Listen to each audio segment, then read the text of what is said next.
안녕하십니까. 자, 이번 시간은 철도 차량 운전 규칙부터 다시 진행하도록 하겠습니다. 자, 이제 철도 차량 운전 규칙이죠. 이제 우리가 철도 안전법을 받고, 그다음에 이제 철도 차량 운전 규칙이죠. 이쪽을 봅니다. 자, 아무래도 이제 기술법이다 보니까 바로 이런 규칙들의 내용이 조금 더 이제 세부적으로 들어가게 되어 있습니다. 왜냐하면 법이라는 것 자체가 이게 상당히 좀 추상적일 수밖에 없고 구체화시키는 게 한정돼 있죠. 그러다 보니까 이런 상당히 기술적인 문제죠. 운전 규칙, 어떻게 운전해야 될지 이런 부분들은 이제 법률화시키긴 좀 뭐하기 때문에 바로 이제 규칙을 통해서 이제 만들어 놓고 있죠. 그래서 바로 이제 이 규칙 한번 읽어보시면, 자, 이 규칙은 철도안전법 39조의 규정에 의하여 열차의 편성, 철도 차량의 운전 및 신호 방식 등 철도 차량의 안전 운행에 관하여 필요한 사항을 정함을 목적으로 한다. 그러니까 바로 철도를 이제 어떻게 편성하느냐, 그 다음에 운전, 신호 방식, 안전 운행. 그러니까 결국엔 안전이죠. 철도 안전법. 그래서 안전 운행에 관하여 필요한 사항이죠. 철도 차량의 뭐다? 철도 차량의 안전 운행.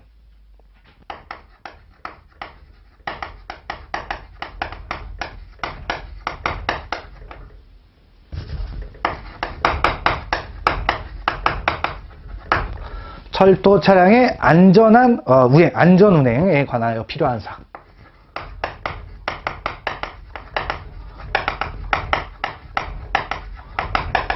자, 이런 것들이 이제 정해져 있다 이거죠. 그러니까 우리가 철도 안전법이라는 걸 만들어 놨고, 그다음에 이제 그럼 어떻게 이제 구체적으로 안전화 시킬 것인지 이제 규칙으로 만들어져 있다라는 거죠. 자, 그래서 이제 1조를 이렇게 보셨고요. 그러면 자, 이제 2조 정의가 있죠. 항상 우리가 법에 특히 이제 기술법적인 내용에서는 용어의 정의가 항상 문제가 됩니다. 그래서 이 용어의 정의도 되도록이면 다 외워두면 좋겠죠. 근데 이제 외우기가 좀 힘들다 보니까 문제를 통해서 이제 보실 필요가 있는데, 자, 용어의 정의가 나와 있습니다. 그래서 1호부터 가보시면 정거장이 있네요. 자, 일단 먼저 자, 이제 정거장이 뭐냐부터 출발을 합니다. 정거장, 우리가 일반적으로 쓰는 말이죠. 정거장은 어떤 것들이 있냐? 일단 여객의 뭐다? 승강입니다. 여객이 내리고 타고 하는 것을 바로 정거장이라고 할 수 있고, 화물의 적하도 마찬가지입니다. 화물을 싣고 내리고 하는 부분이 있겠죠. 자, 이게 있고, 그 다음 또 뭐가 있습니까? 열차의 조성, 열차의 교행.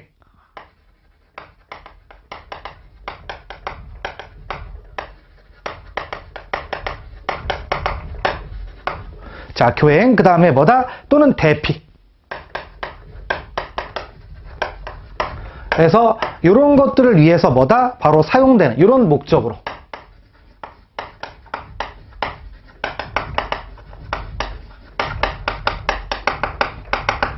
장소가 있겠죠. 이런 목적으로, 그러니까 여객의 승강이나 아니면 뭐다? 화물의 적하나 열차의 조성, 그다음에 열차의 교행 또는 뭐다? 대피를 목적으로 사용되는 장소. 이런 것들을 뭐라고 한다? 바로 정거장이라고 한다 이거죠. 그래서 정거장의 개념을 이렇게 좀 알아두시면 되겠죠. 그래서 자, 일단 뭐가 있다? 사람이 오고 내리는 거, 그 다음에 화물이 오고 내리는 거, 그 다음에 열차가 이제 조성되고, 그러니까 붙이고 뭐 이런 거 하는 거 있겠죠. 교행, 그 다음에 대피, 이런 목적으로 사용되는 장소를 정거장이라고 한다라는 겁니다. 됐고, 그 다음에 자, 본선 있죠. 열차의 운전에 상용하는 선로다. 선로. 열차의 운전에 사용하는 선로가 뭐다? 본선이라고 하는 거죠. 그 다음에 측선은 뭐다? 본선 이외의 선로다. 본선이 아닌 선로. 그러니까 열차가 뭐다? 운전에 상용되는 선로가 아니라는 거죠. 그래서 그런 부분들을 보시면 되겠고, 그 다음에 철도 차량이라고 되어 있죠. 우리가 철도 차량이 뭐냐? 이런 개념인데, 동력차, 그 다음에 객차, 화차 및 특수차 있죠? 이런 것들. 그래서 자, 철도 차량의 개념이 나와 있네요.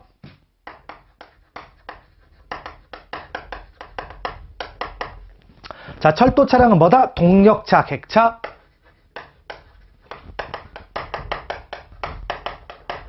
자, 객차, 그 다음 뭐예요? 화차 및 특수차.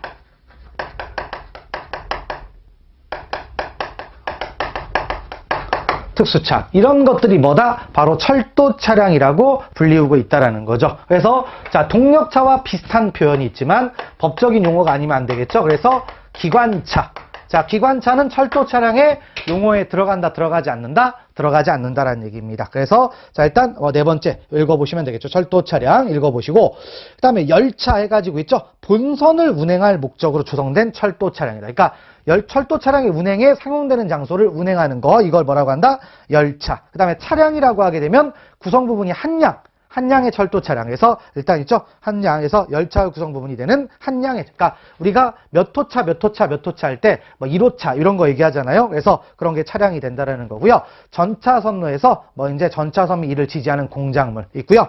그다음에 이제 완급차를 한번 볼까요? 완급차라는 말이 그냥 뭐 표현으로 따지면은 그러니까 뭐다 급하게 완충시켜준다 뭐 이런 표현인데 그냥 일단 우리가 법적인 용어니까 이걸 한번 읽어봅시다. 그래서 관통, 제동기용, 제동통, 그다음에 압력계, 차장변 및 수제동기를 장치한 차량으로서 그래서 이런 게 장치가 돼 있대요. 일정한 장비가 장치된 차량이다. 장치된 차량이고 그 다음이 포인트겠네요. 그래서 열차 승무원이 직무할 수 있는 차실이 설비된 객차 또는 차차. 그래서 완급차. 이런 표현 저런 표현이 나와 있긴 하지만은 결국엔 뭐 열차 승무원이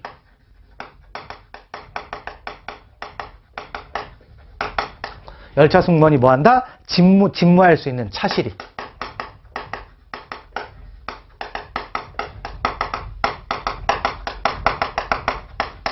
자, 차실이 뭐다? 설비된 객차 또는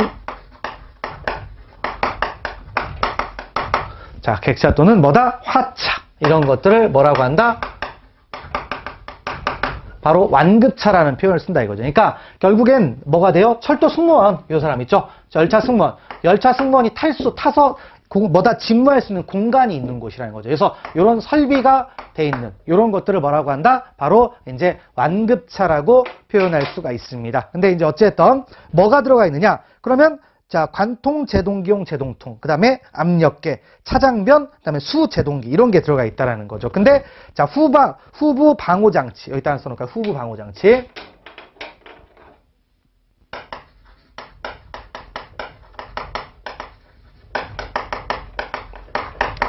자, 뭐냐면 완급차에 후부 방호장치는 설치가 돼 있다, 안 돼 있다? 안 돼 있다라는 거죠. 그래서 그런 것까지 이제 알아두시고요. 보시면 됩니다. 그 다음에 철도 신호 읽어보시고, 그 다음에 진행 지신호 이런 거 읽어보시고, 폐색이라는 말도 좀 읽어봐야 되겠네요. 일정 구간에 동시에 둘 이상의 열차를 운전시키지 아니하기 위하여 그 구간을 하나의 열차의 운전에만 점용시키는 것. 그래서 이제 일정 구간에 이제 한 선만 들어오게 이제 하는 걸 폐색이라고 한다라는 거죠. 그러니까 다른 선이 못 들어오게 한다. 다른 선이 못 들어오게 하는 걸 폐색이라고 할 수가 있고요. 그 다음에 군의 운전이라는 표현도 있네요.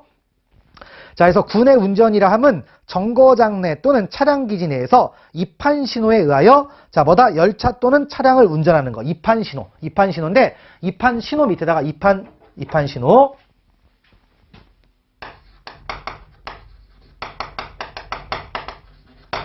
밑에다가 입판 표지라고 하나 써놓을까요?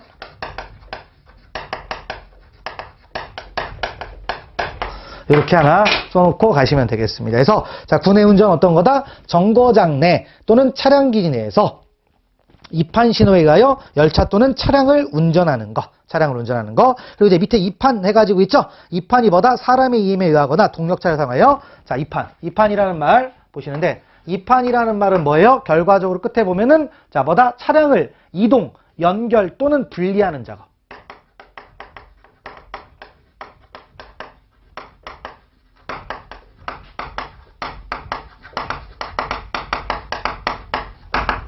그렇죠? 차량을 이동하거나 연결하거나 분리하는 자. 이 차량의 이동, 연결, 분리 작업을 뭐라고 한다? 입판이라고 한다라는 겁니다. 입판. 그래서 자, 일단 이동, 연결, 분리 이런 것들을 좀 기억을 하시면 되겠죠. 그래서 됐고 뭐 조차장 해가지고 자, 차량의 입판 또는 열차의 조성을 위하여 사용되는 장소. 그래서 일단 이런 거 있죠.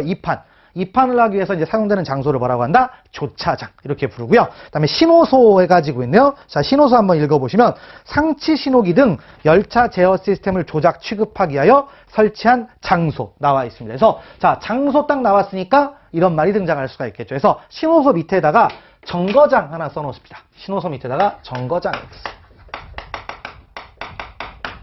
정거장은 이런 목적으로 사용되는 장소고, 그다음 뭐다? 신호소는 뭐예요? 그러니까 말 그대로 신호기가 설치된 장소를 뭐라고 한다? 신호소라고 할 수가 있겠죠. 그래서 상치 신호기 등 열차 제어 시스템을 조작 취급하기 위해 설치한 장소, 이런 것들을 얘기할 수 있고요. 그다음에 16호로 가보면 동력차 해가지고 있죠.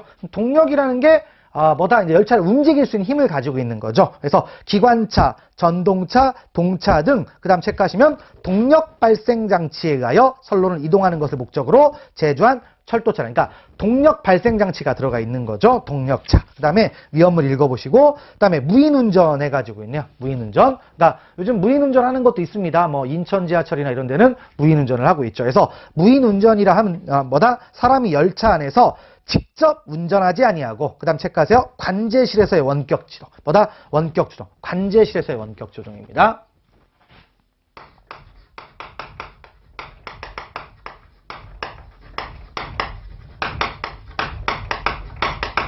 그러니까 무인 조종까지 요즘은 한다라는 거죠. 그래서 그 부분이 있는데, 관제실이 이제 뭐라고 하면 틀린다? 관제실은 이제 운전실.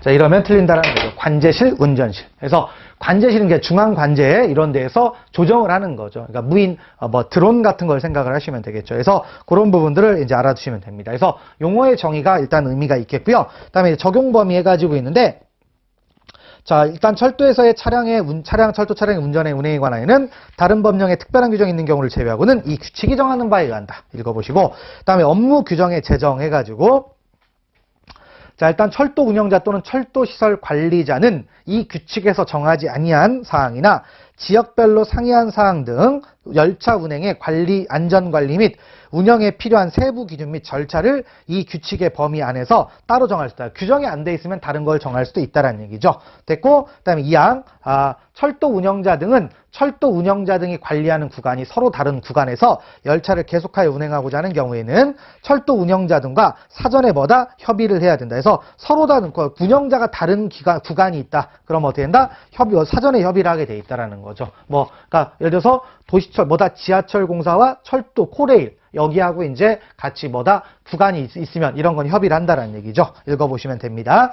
자, 그 다음에 5조로 가보시면 철도 운영자 등은 열차 또는 차량을 운행함에 있어 철도 사고를 예방하고 여객과 화물을 안전하고 원활하게 운송할 수 있도록 필요한 조치를 하여야 한다. 그래서 필요한 조치 있는데 책무 있다라는 겁니다. 읽어보시면 되겠네요. 그래서 자, 철도 차량 운전 규칙 해가지고 일단